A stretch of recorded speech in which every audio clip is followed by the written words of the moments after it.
All right, let's get right into it. What we're talking about today isn't some theoretical bug. This is a full disclosure on a critical zero-day CVE-2025-14174, and it's being actively used against people as we speak.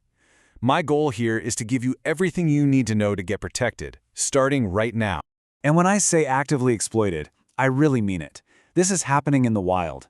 Highly sophisticated groups, almost certainly mercenary spyware campaigns, are weaponizing this flaw to go after high-profile targets. This isn't a drill, it's a real-world threat with very real consequences. The scale of this thing is, well, it's staggering. We're not talking about a niche piece of software. This vulnerability is buried deep inside a core graphics engine that's used by pretty much every major web browser. That means billions of devices were at risk.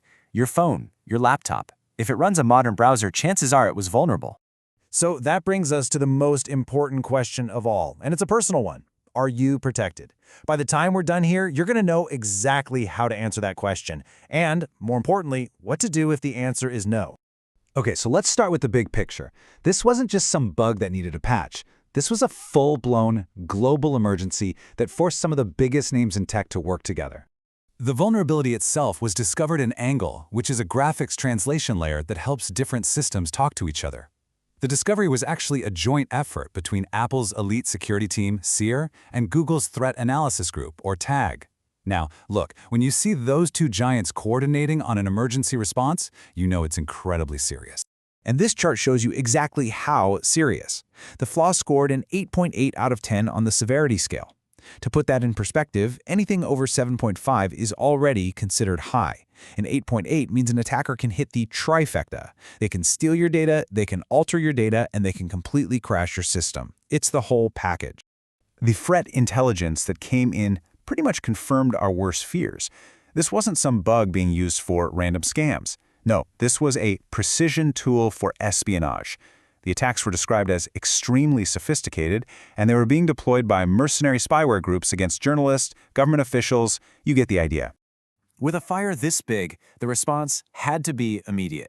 So let's look at the timeline, because it really was a race against the clock to contain the damage.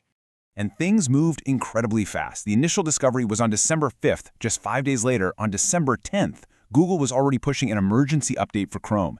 In the next couple of days, Apple unleashed a huge wave of OS updates for iPhones and iPads. It all happened so fast that the U.S. government's cybersecurity agency, CISA, jumped in, adding it to their must-patch list and giving all federal agencies a hard deadline of January 2nd to get their systems updated.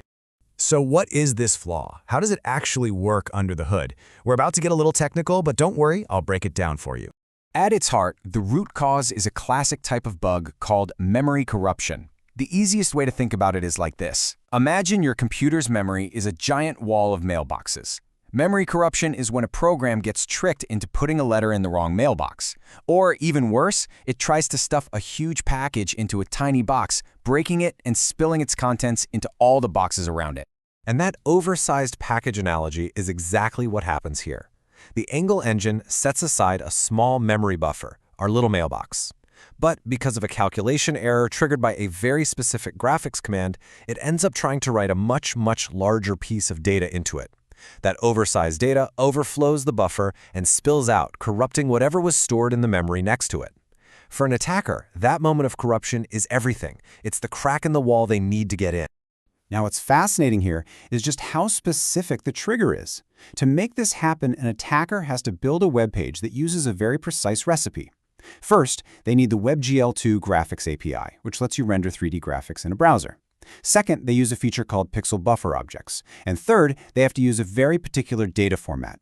It's only when you combine all three of those things that the calculation error happens and you get the memory corruption. But here's the thing. A vulnerability like this is often just one piece of the puzzle. It's a single link in a much longer and more dangerous attack chain. The attackers chained our Angle vulnerability with a second flaw, a different type of bug in Apple's WebKit. By combining these two vulnerabilities, they could escalate their attack from just corrupting a little bit of memory to achieving what we call arbitrary code execution. And that, my friends, is the holy grail. It means they can run any code they want right on your device. So what do they do with that kind of power? They install spyware. And this isn't just any spyware. It's the kind that completely bypasses your device's built-in protections. It can silently collect all of your sensitive data, access your location, and even turn on your microphone and camera without you ever having a clue. And all of this can be triggered by one simple action. You just have to visit the wrong web page. Okay, so let's talk about where this risk really lives. Which of your devices, which of your apps are we actually talking about here? The scope is just massive. First, you have the entire Chromium ecosystem. That's Google Chrome, Microsoft Edge, Brave, Opera, you name it, across Windows, macOS, and Linux. Then you've got Apple's WebKit engine, which means every iPhone and iPad was vulnerable. But the really scary part is what we call the downstream risk. Think about apps built on frameworks like Electron, apps you use every day, like Slack or Discord. They inherit this flaw. And they often suffer from what we call ingestion lag, which is a fancy way of saying they get patched way later than the browsers, if they get patched at all. Okay, enough about the problem. Let's switch gears and focus entirely on the solution. This is your personal playbook, the exact steps you need to take to get secure right now. It all boils down to a simple version check. For Chrome users, the magic number is 143.0.7499.110. If your version number is lower than that, you are vulnerable. If it's that number or higher, you're safe. It is literally that simple. And of course, there are equivalent safe versions for Edge, Safari, and all the affected operating systems. So here is your 3-step plan. Super simple. First, verify. In Chrome, just type chrome://version into your address bar. It'll tell you the exact version you're running.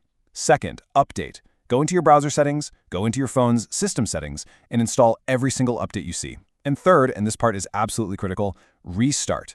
The patch doesn't actually kick in until you have fully closed and reopened your browser. Now, you would think that with a threat this severe, everyone would be rushing to update, but that's not what the data shows. A month after Apple released the patches, only about half, 50% of eligible iPhones had actually updated to the secure version of iOS. That means half of the user base was just sitting there, completely exposed. So what's going on? Why the hesitation? Well, it all comes down to this strange paradox in technology, where people will sometimes put how something looks ahead of their own safety. A lot of users were actively avoiding the update because they didn't like some of the cosmetic changes in the new iOS, like the liquid glass design. Others were worried because of rumors and misconceptions about new AI features. This resistance, all based on aesthetics and bad information, created a huge, self-inflicted security gap. And that really brings us to the final critical question you have to ask yourself. Is a cosmetic preference, a dislike for a new look and feel, really worth risking your personal security? When you're up against sophisticated spyware that can take over your entire digital life, the only logical answer is no, absolutely not, which is why you need to go update your devices right now.